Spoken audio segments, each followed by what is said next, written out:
네, 안녕하세요. 하 대표의 친절한 건강기능식품 이야기. 네, 오늘은 다이어트에 대한 내용으로 준비를 해봤습니다. 다이어트에 도움이 될 만한 그런 다양하고 유익한 정보들을 시리즈를 통해서 전달해 드릴 예정이고요. 많은 분들이 아마 다이어트 시도하시고 실패하시고 또 다시 시작하시는 그런 악순환을 또 계속 하시는 분들도 계실 텐데, 네, 여러분들께 정말 성공률을 높일 수 있는 가장 기본적인 내용부터 중요한 부분까지 살펴볼 예정이니까 더 많이 시청해 주시면 고맙겠습니다. 여러분, 요즘 다이어트 비수기라고 하는데요. 찬바람이 불고 날씨가 추우니까 다이어트 하시는 분들이 거의 안 계십니다. 그래서 다이어트 비수기라고 부르는데, 다이어트 성수기는 언제일까요? 네, 따뜻한 바람이 부는 봄이 시작되면 다이어트 하시는 분들이 갑자기 많이 증가합니다. 왜냐하면 여름철에는 이제 짧은 옷을 입고 다녀야 되니까 그때까지 열심히 해서 정말 자신감 있는 나의 멋진 모습을 보여주겠다라고 생각하시면서 다이어트 시작하시는 분들이 많으신데요. 중요한 부분은 다이어트는 준비기가 필요하다는 겁니다.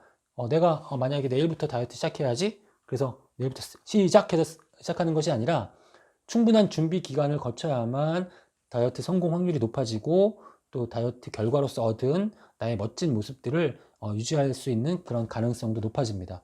그러니까 다이어트 준비기가 꼭 필요하다. 그러니까 봄부터 다이어트 시작하신다면 지금부터 준비를 하셔야 된다는 거고요. 제가 다이어트 스페셜을 이렇게 준비해서 전달해 드리는 이유도 바로 여기에 있습니다. 지금 이 점에서 꼭 필요하다는 것 중요합니다. 네, 정말 도움이 될 만한 그런 다양한 내용들을 말씀드리기 앞서서 기본적인 어떤 다이어트 원리, 기본적인 상식에 대해서 몇 가지 좀 알아보려고 합니다. 다이어트 준비기도 마찬가지고, 오늘은 이 다이어트 스페셜 방송의 준비 방송이라고 생각해 주시면 좋을 것 같아요. 우리나라 비만 인구의 비율은 얼마나 될까요? 질병관리본부에서 작년에 발표한 그런 결과를 보면 남성은 2017년도에 41.6%, 여성은 25.6%죠. 상당히 의외입니다. 여성분들의 그 비만 유병률이 높을 줄 알았는데 남성분들이 훨씬 높고요. 그 다음에 41%나 될 줄은 몰랐습니다. 그러니까 10명 중에 남성분들 4분이 비만이라는 겁니다. 그렇지만 우리가 이렇게 돌아다니다 보면 10분 중에 4분이 비만인 것 같진 않죠. 왜 이런 결과가 나왔냐면, 겉으로 보기에는 정상 체형처럼 보이지만 우리 몸 안에 지방이 쌓여 있는 마른 비만이 우리나라 국민들에 많기 때문에 그렇습니다. 내장 지방이라고 하죠. 피하 지방이 아닌 내장 안쪽에, 복강 안쪽에 지방이 쌓여 있는 그런 상태. 이런 분들이 상당히 많이 계시다는 겁니다. 비만 인구가 상당히 많아지는데, 문제는 이제 비만의 문제가 이제 뭐냐면, 비만은 질병이라는 겁니다. 질병. 비만 자체가 다른 여러 가지 다양한 질병의 유병률을 상당히 높이기 때문에 명확하게 세계보건기구에서도 비만을 질병으로 분류하고 있다는 겁니다. 단순히 내가 혈압이 높고 콜레스테롤 지방이 높고 활동하기가 좀 불편하다, 여기서 그치는 것이 아니라 질병이라고 인식하고 반드시 이 질병을 치료하지 않으면 더 심각한 상태로 악화될 수 있다는 것. 그래서 다이어트 목적은 나의 멋진 모습을 보여주고 나의 자신감과 자존감을 회복하는 그런 목적도 있지만, 나의 건강 상태를 개선시켜서 더욱더 심각한 질병을 미리 예방한다는 차원에서도 중요하다는 점을 꼭 기억하셨으면 좋겠습니다. 비만이 되면, 체내에 체지방이 많이 축적이 되면 다음과 같은 위험성이 증가하게 됩니다. 우리가 대사증후군이라고 하죠. 대사에 문제가 생겨서 여러 가지 그런 나쁜 증상들이 나타나게 되는데, 예를 들면 인슐린 저항성이 나타나서 당뇨의 위험성이 증가한다거나, 체내 콜레스테롤 지방의 수치가 높아지고 혈압이 높아지면서 심혈관계 질환의 위험성도 높아질 수가 있고요. 심장의 문제, 고혈압, 제2형 당뇨병, 치매도 역시 이 비만에 의해서 가능성이 높아지는 거고, 각종 암도 비만인 분들에게 발병률이 높고요. 자궁이나 난소에 그런 문제가 발생할 가능성도 높아지게 되고, 지방간을 비롯한 다양한 간의 문제도 상당히 높은 수준으로 증가하게 된다는 것 꼭 기억하셔야 됩니다. 질환별 사망률을 보면 지금 우리나라 국민들에게 가장 많이 발생하는 질환은 악성 신생물, 암이죠. 암이 가장 많이 발생을 하고 있고, 그 다음에 두 번째가 이제 바로 뇌혈관 질환, 심혈관계 질환을 포함한 뇌심혈관계 질환, 그 다음에 당뇨병 등과 같은 순서인데, 지금 이 화면에서 보시는 모든 종류의 질환들의 가능성이 비만에 의해서 높아져요. 최소 1.5배에서 최대 7배까지 이 비만에 의해서 이러한 질병들의 발병률이 높아진다라는 것. 그러니까 우리가 비만을 방치하면 더욱더 심각한 그런 상황에 직면하게 될 수도 있다는 그런 경각심을 가지시는 것이 필요합니다. 자, 우리가 간과하기 쉬운 정말 중요한 기본 원리에 대해서 말씀을 드릴 거예요. 다이어트 불변의 법칙이 있습니다. 우리 물리학에서도 여러 가지 불변의 법칙이 있죠. 에너지 보존의 법칙. 에너지 보존의 법칙이 다이어트에도 해당됩니다. 에너지 보존의 법칙. 기억하셔야 됩니다. 에너지. 내가 섭취한 에너지가 100인데 소비한 에너지가 100이에요. 그러면 내 몸에 남아있는 에너지는 0이죠. 내 몸에 남아있는 0입니다.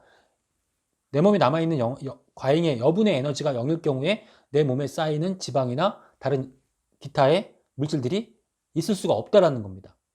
섭취량이 100이고 소비량이 100이면 비만이 될 수가 없다라는 겁니다. 그럼 내가 지금 비만이 되었다. 또 앞으로 내가 비만이 될 가능성이 있다는 건 뭐냐면 섭취량이 소비량보다 많다라는 겁니다. 100을 섭취하고 50을 소비하면 50이 남게 된다는 거죠. 50이 어떤 형태로 남습니까? 가장 저장되기 쉬운 형태인 지방의 형태로 저장이 되는 겁니다. 그렇기 때문에 체지방이 높아지고 비만이 되는 거죠. 절대로 섭취한 양보다 소비한 양이 많은데 비만이 될 수가 없습니다. 간혹가다 이런 말씀 하시는 분들이 계시죠? 나는 물만 먹고 음식 거의 안 먹고 먹지도 않고 그 다음에 하루에 2-3시간씩 정말 힘들게 운동하는데 섭취량은 적고 소비량은 많은데 살이 안 빠진다. 이거 말도 안 되는 소리입니다. 나는 정말 열심히 하고 있는데 실제로는 많은 양을 먹고 내가 생각하는 것보다 많은 양을 먹고 내가 생각하는 것보다 더 적은 양을 소비하기 때문에 과잉의 열량이 남아있기 때문에 체지방으로 쌓여서 비만이 되는 겁니다. 절대 변하지 않습니다. 이 원칙은. 나는 물만 먹어도 살이 쪄. 그분들은 다시 한번 생각해 보셔야 돼요. 물만 먹어도 살이 찌는 게 아니라 내가 물처럼 다른 음식을 먹고 있는지를 한번 생각해 보셔야 돼요. 나는 정말 운동을 많이 해. 운동을 많이 해서 정말 많은 에너지를 소비해. 근데도 살이 안 빠져. 정말 많은 에너지를 소비할까요? 내가 정말 노력을 하고 몇 시간 동안 열심히 운동했는데 소비되는 열량이 3시간 동안 운동을 했는데 소비되는 열량이 밥 한 공기 열량밖에 안 된다. 그러면 하루에 밥 3공기를 먹으면 살이 찌는 거예요. 그러니까 운동을 내가 정말 열심히 한다는 게 중요한 게 아니라 어떤 운동을 통해서 얼마만큼 에너지를 소비하고 있는지를 정확하게 판단하시는 것이 중요합니다. 운동을 3시간 동안 했는데도 생각보다 훨씬 적은 열량이 나갈 수도 있다는 겁니다. 이게 안 맞으면 결국은 여분의 과잉의 열량은 우리 몸에 쌓여서 비만이 된다는 것 꼭 기억하셔야 됩니다. 그렇다면 무엇이 문제일까? 나는 적게 먹는데 많이 들어오고 많이 썼는데 적게 사용되고 무엇이 문제일까? 바로 에너지를 소비하는 방식에 문제가 있다는 겁니다. 우리가 에너지를 소비할 때 물론 이후에 음식물의 종류에 따라서 얼마나 많은 열량이 우리 몸에 들어올 수 있는지도 살펴볼 거예요.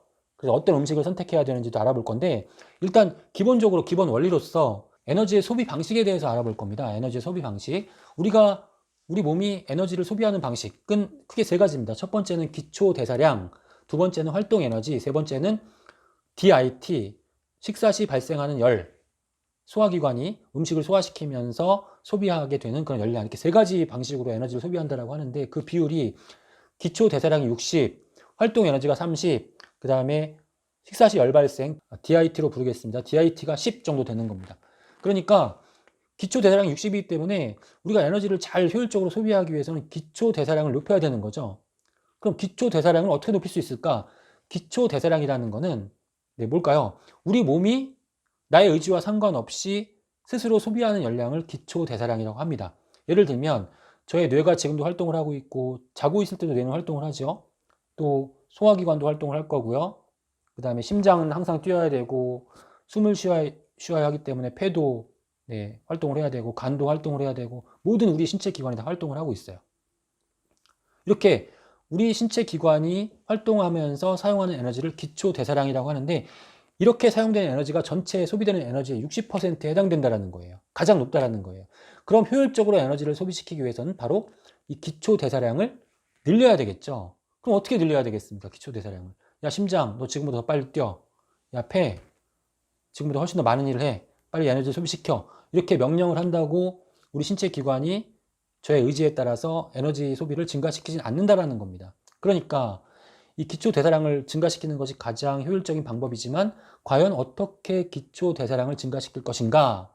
이 방법을 찾는 것이 바로 이 다이어트를 효과적으로 진행할 수 있는 가장 핵심적인 팁이 될 수 있다는 말씀을 드리고 싶고요. 다음 편부터 그 부분에 대해서 좀 더 자세하게 알아볼 겁니다. 그러면 우리가 지금 해야 될 일은 뭐냐면 이렇게 중요한 기초 대사량을 증가시키기 위해서 과연 무엇을 해야 될 것인가? 이 무엇을 해야 될 것인가? 이 부분이 바로 다이어트 준비기 동안 해야 될 일이에요. 다이어트 준비기 동안 이런 부분들을 열심히 준비해 놓고 그 다음에 본격적으로 다이어트를 시작하셔야만 다이어트 성공할 수 있다. 그럼 이 준비기 때 무엇을 할 것인가? 준비기란 과연 어떤 기간인가? 저는 차로 비유를 해요. 우리 몸이 지금 열량을 소비하지 못하는 헌차에 해당된다고 생각한다면 정말 열량을 잘 소비할 수 있는 기초 대사량이 높아진 상태에서 다이어트를 시작하는 것이 훨씬 더 다이어트의 성공률을 높일 수 있다. 지금 헌차인 내 몸의 상태를 세차인 상태로 바꾸어 주어야만 연료를 효율적으로 사용해서 훨씬 더 높은 출력을 낼 수 있다. 이렇게 바꾸는 과정이 저는 준비기라고 생각합니다. 네, 준비기. 그래서 이 준비기에 과연 헌차를 세차로 바꾸기 위해서 과연 무엇을 해야 할 것인가? 이런 부분들에 대해서 다음 시간부터 지속적으로 살펴볼 예정이니까 여러분들 관심 더 많이 가져주시고 꼭 시청해 주시고 다이어트 이제 시작하시려고 하시는 분들은 많은 도움이 되셨으면 좋겠습니다. 중요한 거 한 가지 마지막으로 말씀을 드릴게요. 우리가 다이어트의 목적은요, 체중을 감소시키는 것이 아닙니다. 체지방을 감소시키고 내 몸을 슬림하고 탄탄하게 날씬하게 만드는 것이 다이어트의 목적이지 체중을 줄이는 게 다이어트 목적이 아닙니다. 체중에 너무 연연하지 마세요. 정말 몸이 날씬해졌는데 몸이 탄탄해졌는데 체중은 오히려 증가할 수도 있습니다. 왜냐하면 지방과 근육이 있는데 지방을 근육으로 바꾸는 것이 다이어트의 목적이지 체중을 줄이는 게 목적이 아닌 거예요. 지방은 근육과 비교했을 때 같은 부피라면 근육이 1.3배 더 무겁습니다. 그러니까 이 지방을 그대로 근육으로 바꾼다 그러면 어떻게 되겠습니까? 지방을 근육으로 바꾸면 몸은 날씬해지고 체중은 그대로일 수 있다는 겁니다. 네. 그리고 오히려 체중이 증가할 수 있다는 겁니다. 지금 화면 보세요. 사진 보시면은 똑같은 체중이에요. 똑같은 체중인데 한쪽은 근육질이고 한쪽은 지방이 많이 포함되어 있는 체형이잖아요. 다이어트의 목적은 이렇게 근육이 많이 포함되어 있는 몸으로 만드는 것이 다이어트의 목적이라는 겁니다. 날씬한 몸으로 만드는 것이. 체중에 너무 연연하지 마시라는 거. 결국 체중은 이제부터 있겠습니다. 체중을 줄이는 것이 아니라 체지방을 줄이고 근육을 늘리는 것이 다이어트 목적이라는 거 꼭 기억하시고요. 여러분들 노화를 지연시키고 장수하기 위한 그런 여러 가지 조건들이 있는데 그 중에 하나도 바로 지방을 줄이고 근육을 늘리는 것에 있다는 것 꼭 기억하신다면 정말 내가 어떤 명확한 목적의식을 가지고 다이어트를 진행하시는데 기본적인 그런 어떤 원칙이 되지 않을까 그런 생각을 해봅니다. 오늘 이 시간에는 이 다이어트의 그런 어떤 기본적인 상식과 원리에 대해서 알아봤고요. 정말 다이어트에 도움이 될 만한 그런 여러 가지 중요한 내용들, 팁들을 다음 시간부터 정리해서 전달해 드리도록 하겠습니다. 감사합니다.